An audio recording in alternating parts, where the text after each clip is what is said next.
World asthma day উপলক্ষে বিশেষ কর্মসূচি কোচবিহার জেলা পুলিশের মঙ্গলবার সকাল 11:30 নাগাদ কোচবিহার এসপি অফিসের কনফারেন্স রুমে ওয়ার্ল্ড অ্যাজমা ডে উপলক্ষে এক বিশেষ কর্মসূচির আয়োজন করা হয়। এই অনুষ্ঠানে উপস্থিত ছিলেন additional SP Krishna Gopal Meena, DSP headquarter Chandan Das, asthma রোগের ডাক্তার দৈপায়ন ঘোষ সহ বিভিন্ন পুলিশ আধিকারিকরা। এদিন এখানে সাধারণ মানুষের অ্যাজমা হলে কি করতে হবে তা নিয়ে সচেতনতার বার্তা দেওয়া হয় এবং সেখানে অ্যাজমা পরীক্ষাও করানো হয়।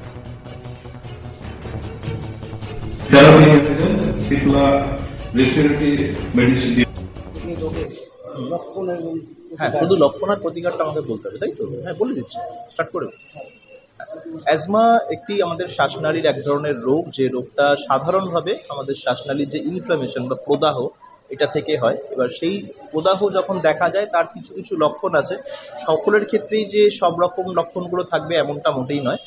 বেশিরভাগ ক্ষেত্রে রোগী আমাদের কাছে প্রেজেন্ট করে হচ্ছে একটা অ্যালার্জিক ম্যানিফেস্টেশন নিয়ে, অর্থাৎ সিজন চেঞ্জের সময় বা যে কোনো এক্সপোজার, ডাস্ট বা ধুলো এক্সপোজারের সময় হাঁচি হচ্ছে, সর্দি হচ্ছে, কাশি হচ্ছে, বুকে একটা চাপ চাপ ভাব লাগছে এবং তার সাথে শ্বাসকষ্ট হচ্ছে। বাট এক্ষেত্রে দুটো জিনিস মনে রাখতে হবে, সমস্ত অ্যাজমা পেশেন্টই যে শ্বাসকষ্ট নিয়ে আসবে বা এই ধরনের সব সিমটম নিয়ে আসবে এমনটা নয়।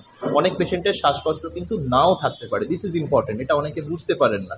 এবং সেই সিমটমটা কিন্তু সারা বছর ভরও থাকে না, কিছুদিন থাকে, আবার একদম রোগী সুস্থের মতন বিহেভ করে, আবার তারপরে কিছুদিন বাদে সিজন চেঞ্জের সময় বা যখন কোনো অ্যালার্জেন আমাদের শরীরে ঢুকছে, সেটা অ্যাটপিক অ্যাজমা হয় এবং তার সাথে ব্রঙ্কোডাইলেটর অর্থাৎ ইনহেলারের মাধ্যমে করি।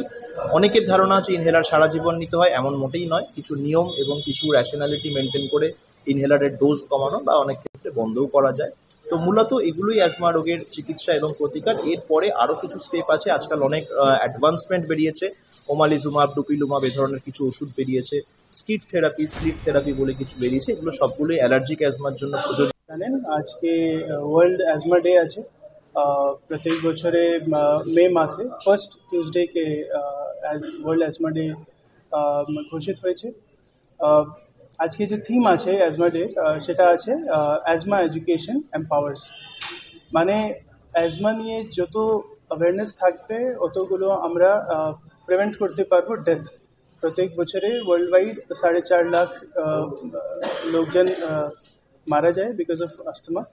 তো এরকম একটা ক্রনিক ডিজিজ যার যদি কিছু অ্যাওয়ারনেস থাকে আমরা প্রিভেন্ট করতে পারবো, সে নিয়েই আজকে আমরা প্লাস সিপলা থেকে কিছু রিপ্রেজেন্টেটিভস আছেন, প্লাস কোচবিহার